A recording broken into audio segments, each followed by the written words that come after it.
Managing a hotel wasn't just a job for me, it was my life. I'm Grace, and this hotel was my world until he walked in. He was impossible to miss. A young man in a suit that screamed money, his attention glued to an expensive phone. He checked in with a smile that could knock you off your feet. "Good evening, I'm Ethan," he said, his voice smooth as silk. "I'm here for a couple of nights. Anything interesting happening around here?" I found myself smiling back, a bit caught off guard by his charm. "Well, Ethan, the city's full of surprises. Depends on what you're looking for," I replied, handing in his key. Our chat was brief, but it sparked something. Maybe it was his curiosity or the way he seemed genuinely interested when I spoke. He didn't stay long, but when he checked out, he left a note. "Enjoyed our talk. Care to continue it over dinner?" I hesitated, not used to mixing work with my personal life, but something about him drew me in. We met at a local restaurant, a cozy place where the chatter and clinking glasses made it feel like a bubble away from the world.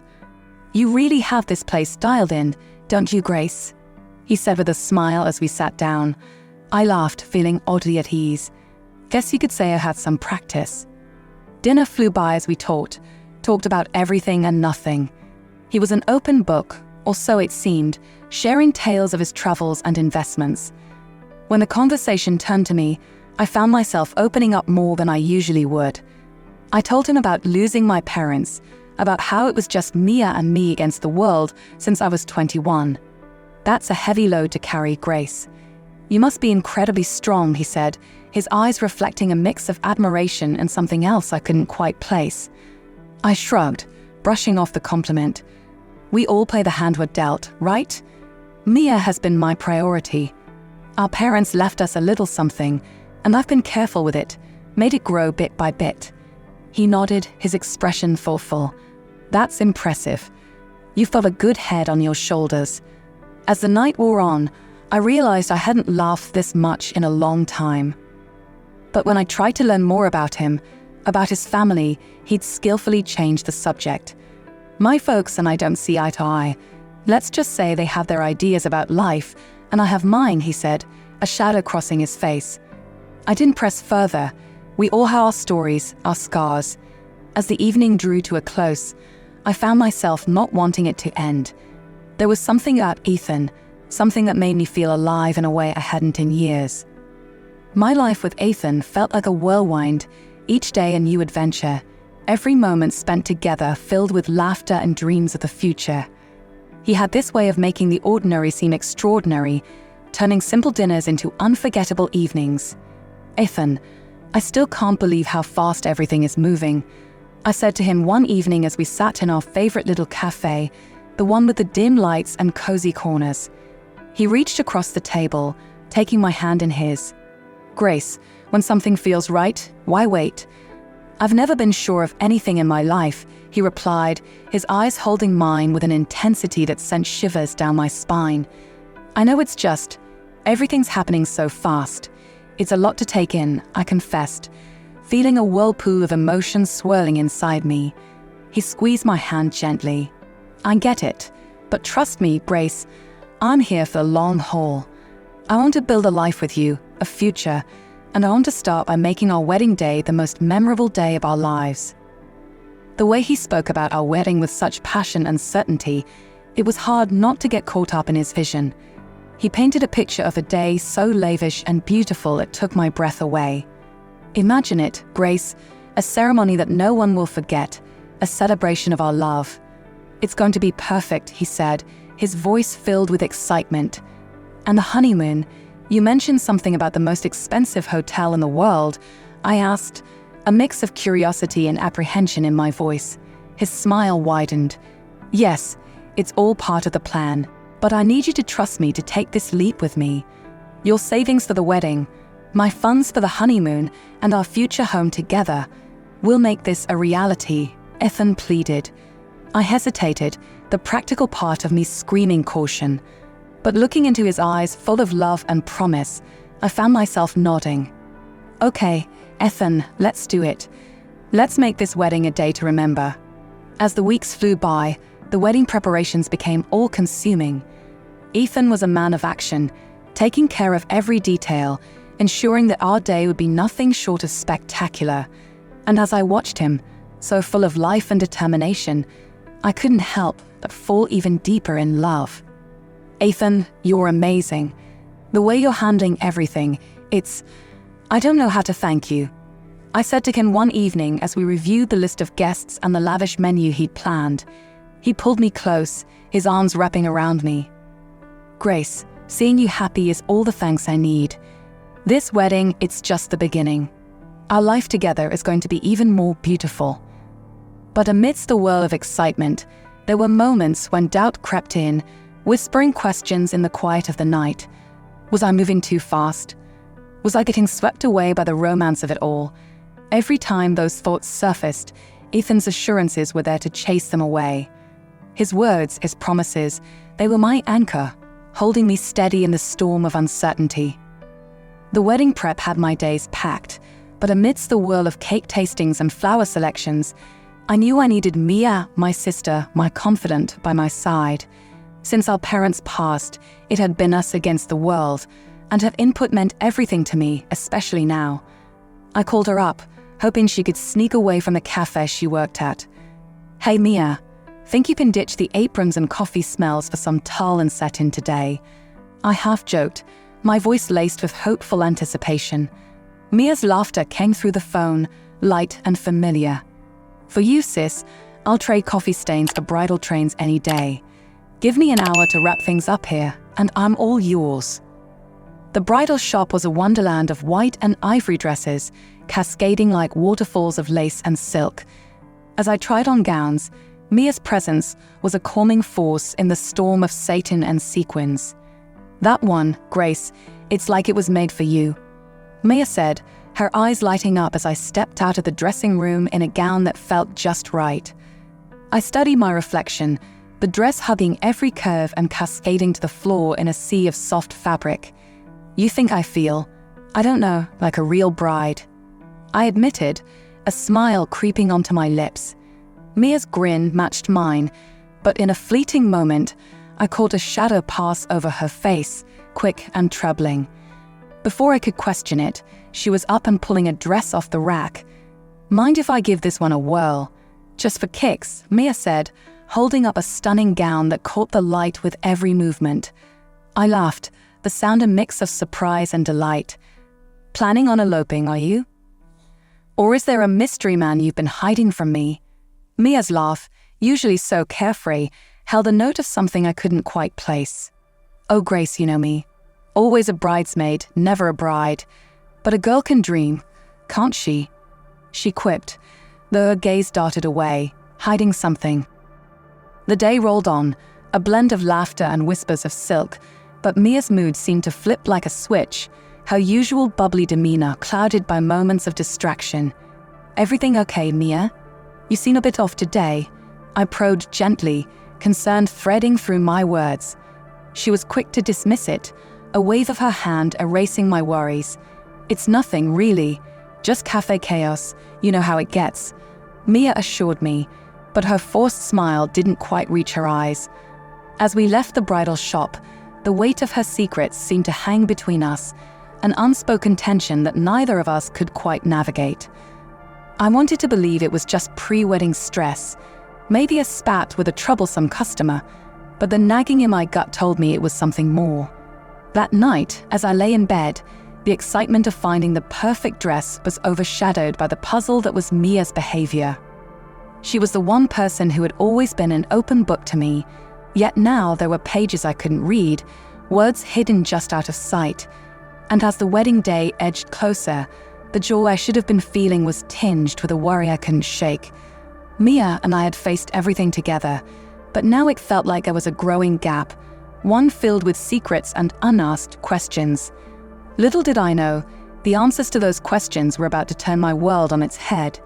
It was a day like any other, or so I thought, until Ethan left his phone buzzing and forgotten on the kitchen counter as I went about tidying up the apartment. The constant notifications from his phone nagged at me, a persistent reminder of something I was missing. The lack of a password was a surprise, but it was nothing compared to the shock that awaited me inside. The messages between Ethan and Mia were like a punch to the gut, each word a betrayal that tore through my heart.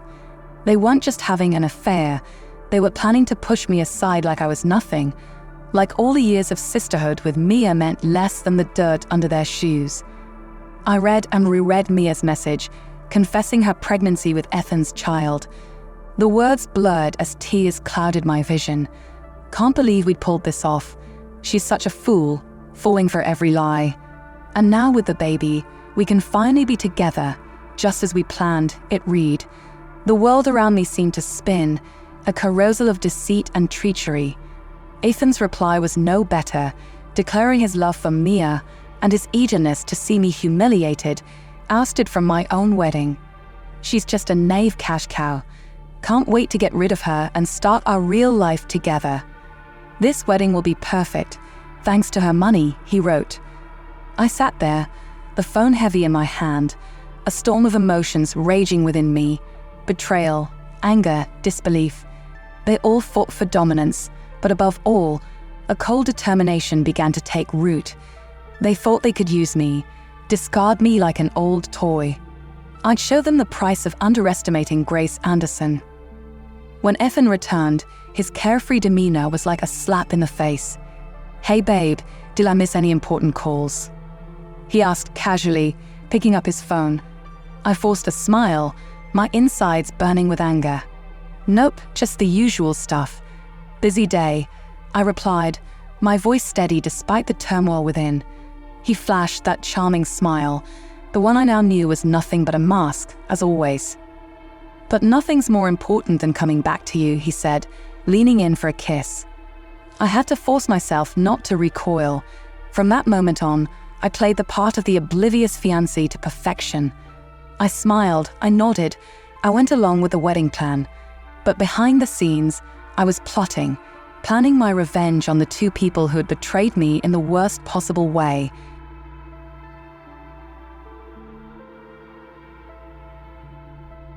Each passing day was a test of my will, a balancing act between the role I had to play and the fury that burned within.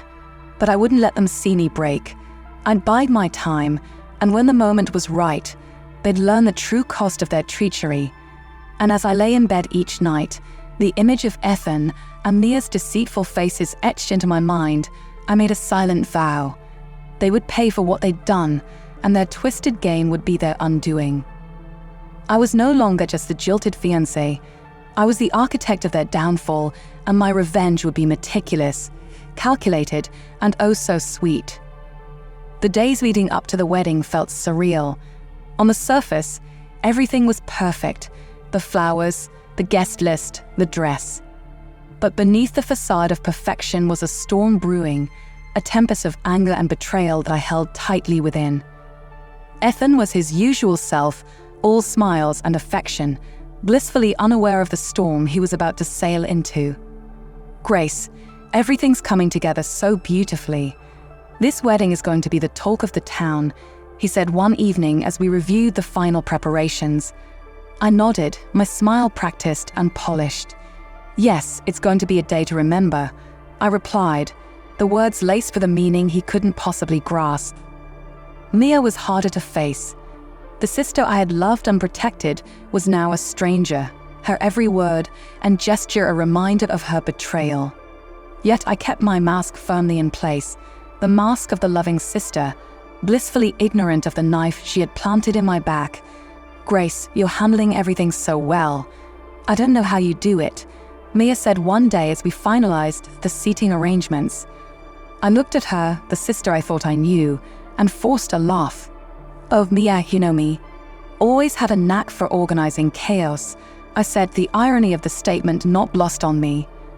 As the wedding day drew closer, the tension became almost tangible, a tightrope I walked with precision and care. Ethan's phone was now always guarded, his conversations hushed and hurried, but it didn't matter. I had seen enough, knew enough. The morning of the wedding dawned clear and bright, a beautiful day for a beautiful disaster. As I got ready, the reflection in the mirror showed a bride serene and poised. But behind the veil and the makeup was a woman on a mission, a woman who would no longer be a pawn in someone else's game. "Mia is running late, huh?" Ethan remarked casually, adjusting his tie. I met his gaze in the mirror, my eyes giving nothing away. "Yes, but she'll be here." "Wouldn't miss it for the world," I replied, the double meaning clear in my voice.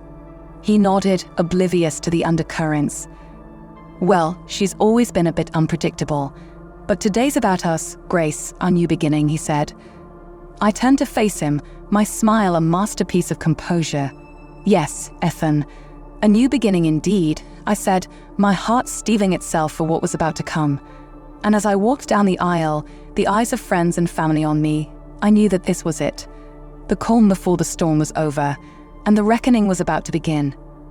The vows were waiting, the guests were watching, and the stage was set. It was time for the truth to come crashing down, and for the real show to begin. Standing next to Ethan in front of the priest, my heart was a mix of hope and trepidation. The words of the vows hovered in the air, a promise of forever that was about to be shattered in the most brutal way. But then the unimaginable happened. Mia, dressed in a bridal gown that mirrored my own, stormed down the aisle, her eyes locked on mine, not with sisterly love, but with a cold determination that chilled me to the bone. Mia declared, "Move aside, Grace. I'm the one who deserves to be here. Ethan loves me, and this child I'm carrying is his." Her voice cut through the stunned silence like a knife, and the room erupted into whispers and gasps. Guests turned to each other in confusion and disbelief. Rather than showing any sign of shock or remorse, Ethan let out a hearty laugh, his true colors shining through the polished facade. "Well said, Mia. Grace, you've been a good host, but this is where your part ends. Why don't you join the audience? This is Mia's moment now." Ethan jeered, his words dripping with mockery and contempt. The audacity of their betrayal, so public and so cruel, sent a shockwave through the crowd. But as the reality of the situation sank in, my reaction surprised everyone, including myself. I looked at Ethan, then at Mia, and smiled. Of course, why not? I wouldn't want to miss the show after all. I did pay for it, I said, my voice calm, betraying none of the turmoil inside me. Mia and Ethan exchanged a confused glance, clearly not expecting such a composed response. The guests, too, were baffled, their eyes darting between us, trying to make sense of the surreal scene unfolding before them. As I gracefully took a seat among the guests, my head held high, the whispers grew louder. What's she up to? Is she really going to let this happen? The questions buzzed around the room like a swarm of bees, but I remained serene, a statue amidst the chaos. Ethan and Mia, now standing together at the altar, looked unnerved. My calm demeanor had thrown them off their plan to humiliate and discard me, not unfolding as they had anticipated. "What's your game, Grace? Why are you so calm?" Ethan asked, his voice a mix of curiosity and concern. I met his gaze, my smile never wavering. "No game, Ethan. Just enjoying the fruits of my labor. Please proceed. I'm eager to see how this plays out," I replied, my words like velvet-covered daggers. The ceremony resumed, but the atmosphere had shifted. The guests watched in a mix of shock and anticipation, unsure whether they were witnessing a wedding or the prelude to a dramatic reckoning. As Mia and Ethan exchanged vows, the words felt hollow, a mockery of the sacred promise they were supposed to represent. And as I sat there, surrounded by friends and family who were struggling to comprehend the spectacle, I knew that this was just the beginning. The real show was yet to come, and Mia and Ethan, in their arrogance and deceit, had just secured front row seats to their own downfall. As the priest asked if anyone objected, the doors burst open. A woman, older and more worn than either Ethan, stormed in, her eyes blazing with fury. "Stop this wedding right now," she demanded, her voice slicing through the silence like a knife. Ethan's face turned ashen, his eyes wide with shock. "Kaverine, what are you doing here?" he stammered, the mask of the perfect groom slipping away. Kaverine, Ethan's legal wife, as I had discovered, marched up to the altar. I'm here to stop you from making a bigger fool of yourself and these people. Grace, you deserve to know the truth, she said, turning to me with a sympathetic look. The murmurs among themselves, the scandal unfolding before them, more gripping than any soap opera. Mia clutched her stomach, her face a mask of shock and fear. Catherine continued, her voice firm and clear. Ethan is a liar and a cheat. He's in debt up to his ears, his investments failed, and he's been using you all to dig himself out of his hole. And Mia, you poor girl, you were just another pawn in his game. The room erupted into chaos, the guests rising from their seats, the whispers growing louder. Ethan tried to speak, but his words were drowned out by the uproar. I stood up, my heart pounding but my voice steady. There's more, I announced, silencing the room. I hired a private detective after I discovered Ethan and Mia's affair. Not only is Ethan already married and drowning in debt, but he's also been hiding a daughter, a child he's never supported. Mia's face crumpled, the reality of her situation crashing down around her. Ethan, is this true? Tell me she's lying, she pleaded, her voice breaking. Ethan, now pale and defeated, had no words. His lies, his deceit, all laid bare for the world to see. But the final blow was yet to come. As the guests processed the revelations, Ethan's parents, two stern and imposing figures, entered the room.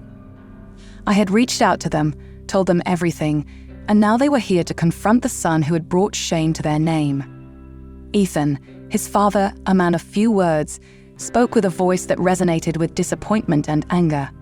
You are no son of mine. Your actions today and in the past have shown your true character. You are cut off from our family and our fortune. As the room settled into an uneasy silence, I looked at Ethan and Mia and the shattered dreams they had tried to build on the foundation of deceit. The pain of betrayal still throbbed in my heart, but standing there amidst the ruins of what was meant to be my happiest day, a sense of justice and closure washed over me. I knew that this was not the end of my story. In the aftermath, I found myself in the cold halls of justice, seeking reparation for the damage Ethan had caused. The courtroom felt like another world, a place where the pain and humiliation I had endured were translated into legal jargon and paperwork. Ethan, you've not only broken a promise, but you've also shattered trust and exploited generosity. You owe me more than just an apology. You owe me compensation for turning my life upside down, I stated firmly, my voice echoing in the quiet courtroom. The judge's gavel sounded like thunder in the tense silence. The court finds in favor of the plaintiff. The defendant is hereby ordered to pay $50,000 in damages for the distress and financial loss caused, he declared, his words a balm to my wounded spirit. As I walked out of the courtroom, the burden of the past months felt lighter. Justice had been served, but the road to healing was just beginning. Ethan's troubles didn't end with me. Catherine, his legal wife, fueled by hurt and fury, launched her own legal battle, demanding compensation for his infidelity and neglect of their child. The once suave and competent man was now entangled in a web of his own making, his lies and deceit finally catching up to him. Mia, my sister, the person I had trusted and loved more than anyone, found herself alone and abandoned. Ethan had fled the city, leaving her to face the consequences of their actions. She was pregnant and scared, a far cry from the carefree and happy girl she once was. Grace, I know I don't have the right to ask for your forgiveness, but I'm lost and I don't know what to do. Mia pleaded one day, her eyes filled with tears. I looked at her, the sister I once would have done anything for. Mia, you are my family, my blood, but what you did, it's not something I can just forget or forgive. You chose your path, and now you have to walk it, just like I'm walking mine. The distance between us was more than just physical. It was a chasm filled with betrayal and hurt, too wide and too deep to ever bridge again. Life moved on, but the scars of those tumultuous months remained. I focused on rebuilding my life, on finding peace in the simple things I had loved and lost, trusted and been betrayed. But through it all, I had survived. And as I looked back on everything that had happened, I realized that the most important journey was the one I was taking within myself, a journey of healing, of rediscovering my strength, and of learning to trust and love again. I hope you guys enjoy our story. To watch more interesting stories, hit that subscribe button. Thank you.